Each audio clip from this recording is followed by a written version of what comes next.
Planet Institute.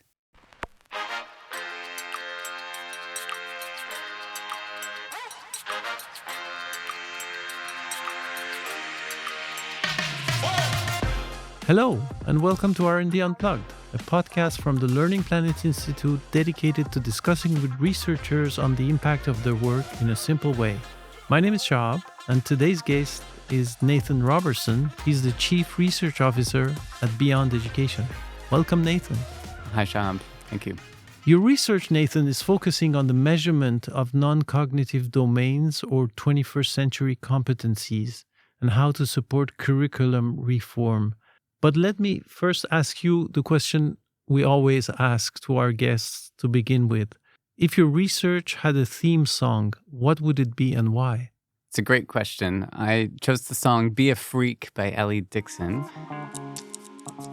So be a freak. No, I don't mean cute freak. You gotta dot the I's and cross the T's on everything that makes you unique. It's not about looking pretty. It's a kind of fun song that emphasizes that each and every one of us should be ourselves. And, for me, it's tied very closely to my more philosophical beliefs about the beloved community, that we should each be who we want to be. And it's by being our individual selves and our radical, authentic selves that actually we can contribute to a better society. I should check that song. I'm not sure I know it. It's quite fun. It's quite poppy, but it's a great way to, celebrate being who you are unashamedly. Excellent. Next question is, what inspired you to pursue this particular research topic? Education has always been a fundamental part of my identity. I grew up in a very conservative, religious community where education wasn't deeply valued.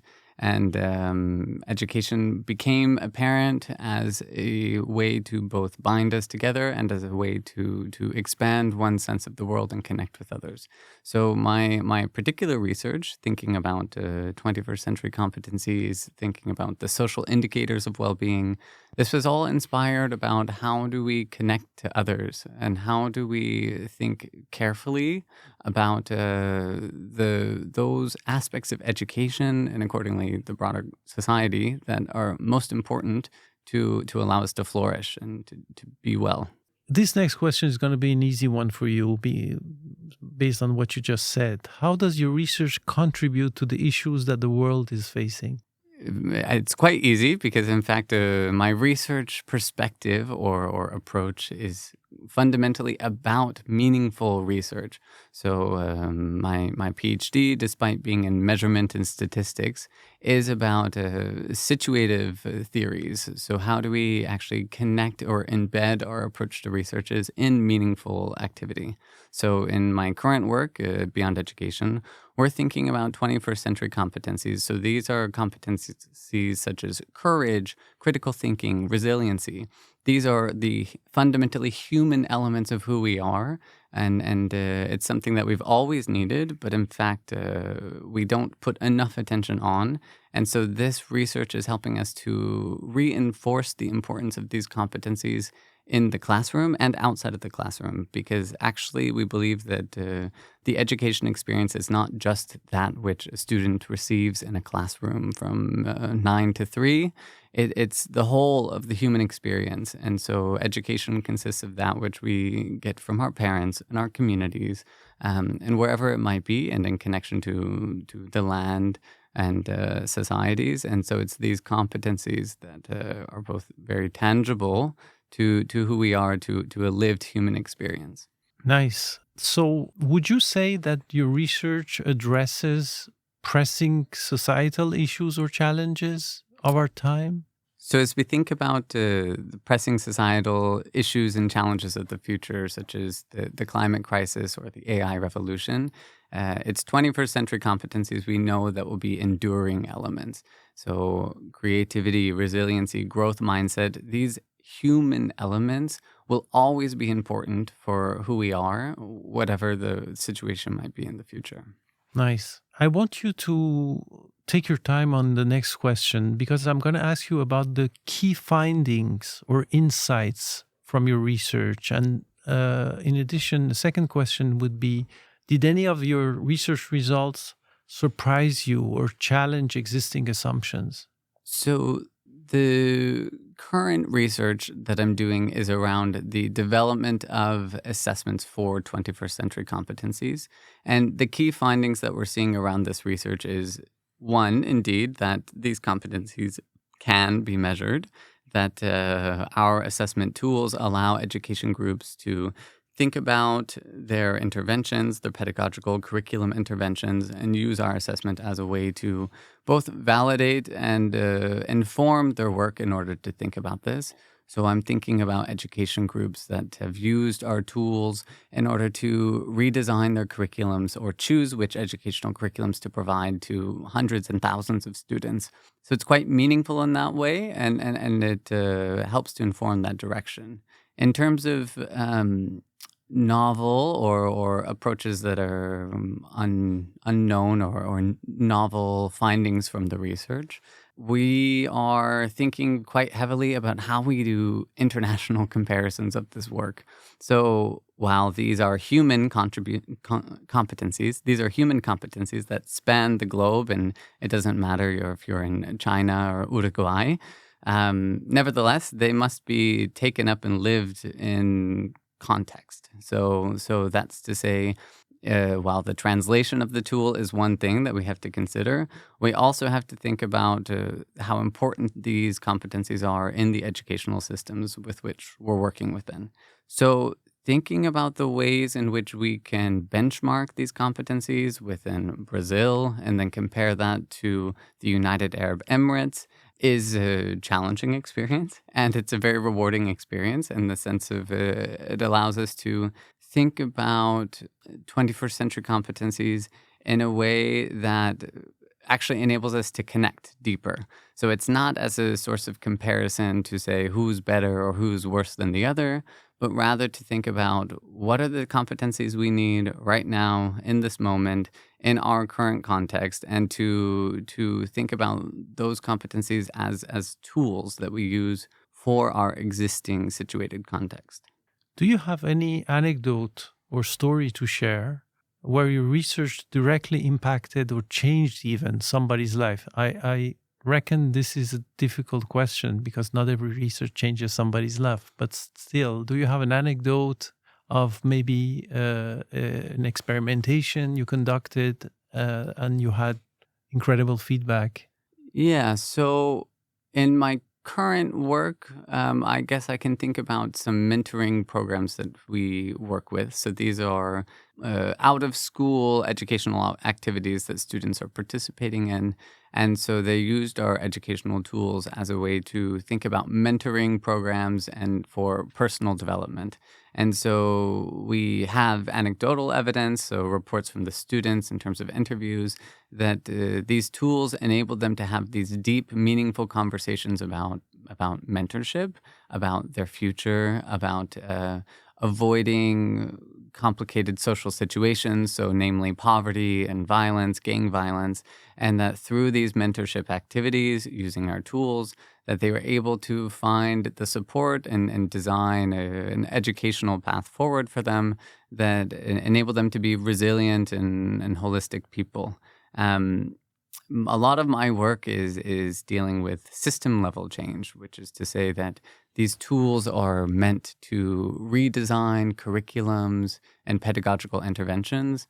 So oftentimes my research is about shifting the mindset of educators.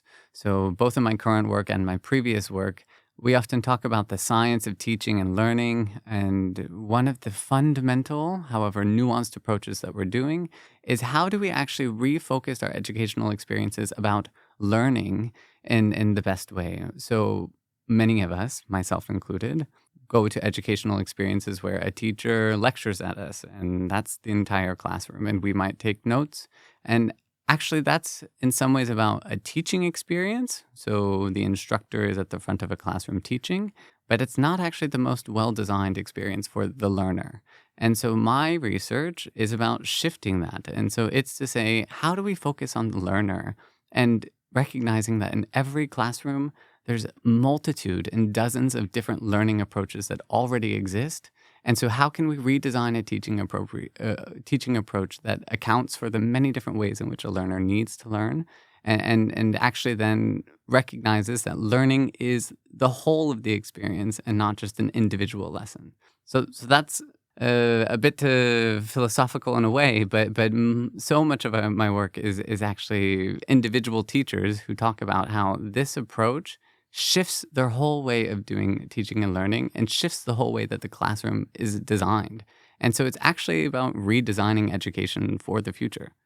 Can you discuss any collaboration or partnership you've formed with industries or communities to ensure the relevance of your research?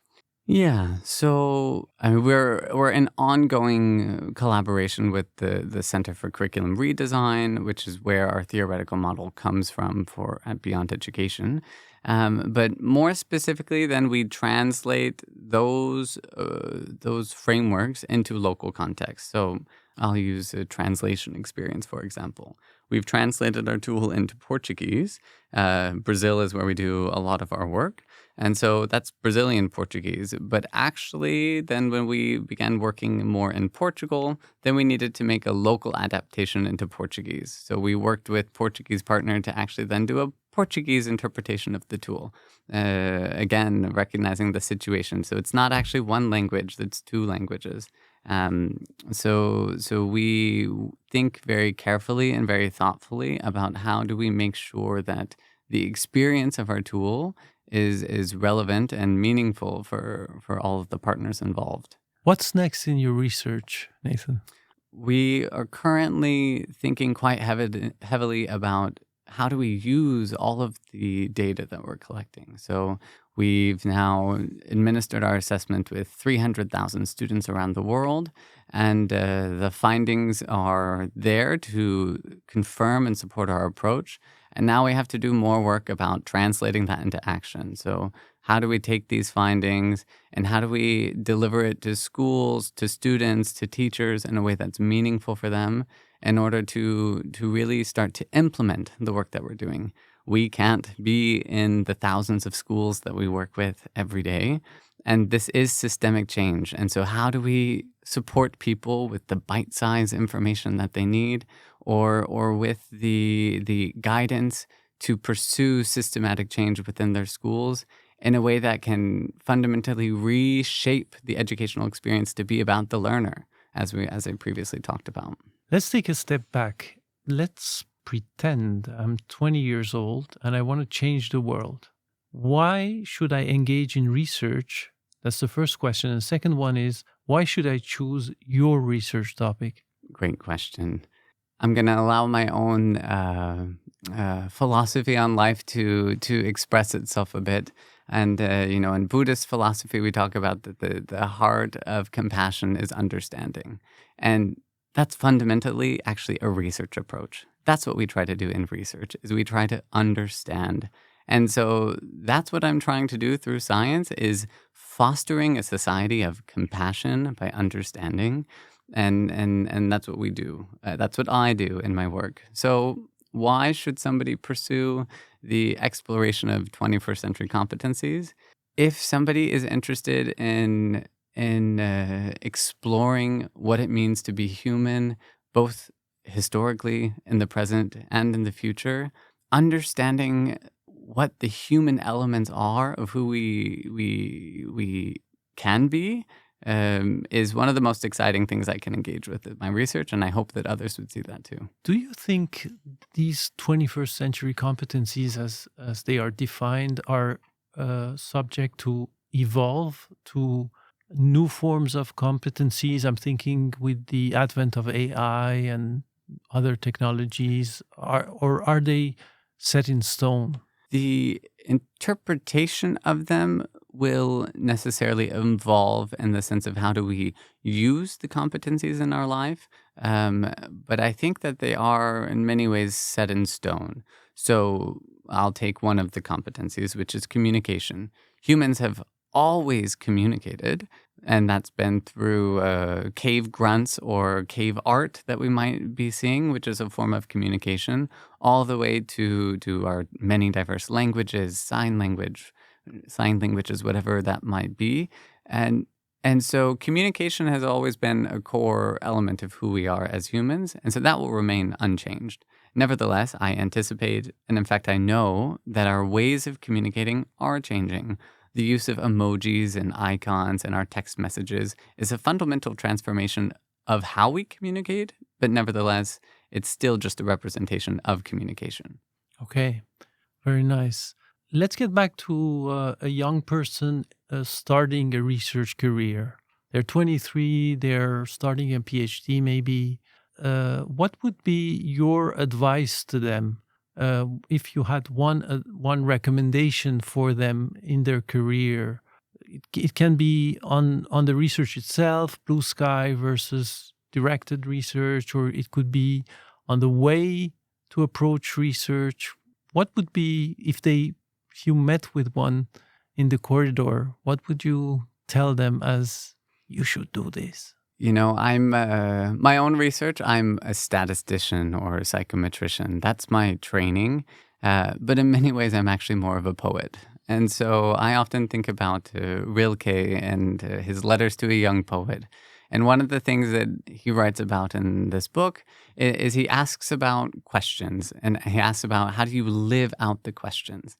So that's my advice to a young researcher, is to find a subject that actually generates questions for you, meaningful questions for you. And you may never be able to fully answer that question, but holding the question close to you in your life, asking the question in new and diverse ways, that's going to keep you excited about the research. That's going to continue to fire your passion for the research and to connect with others. And ultimately, that's going to allow you to innovate and to really discover, as if you can hold good questions close to yourself. Beautiful. So that's the curiosity, in fact, which is one of the 21st century competencies. Absolutely. It's central to research, right? Am I hearing that right? That's exactly correct. Research is fundamentally about curiosity, about connection, about being human.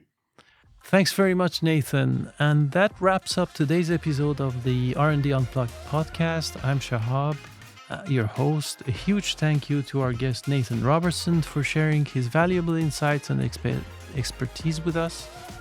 Also, a big thank you to all of our listeners who joined for today's episode. R&D Unplugged is a Learning Planet Institute podcast. This episode was produced by Annalena Neurer and Shahab Nastar, with recording and editing by Jean-Marc Sevin. Don't forget to subscribe to our podcast so you never miss an episode. You can find all of our podcasts and further information on our website, learningplanetinstitute.org/podcasts. Take care, and we'll catch you next time. Learning Planet Institute.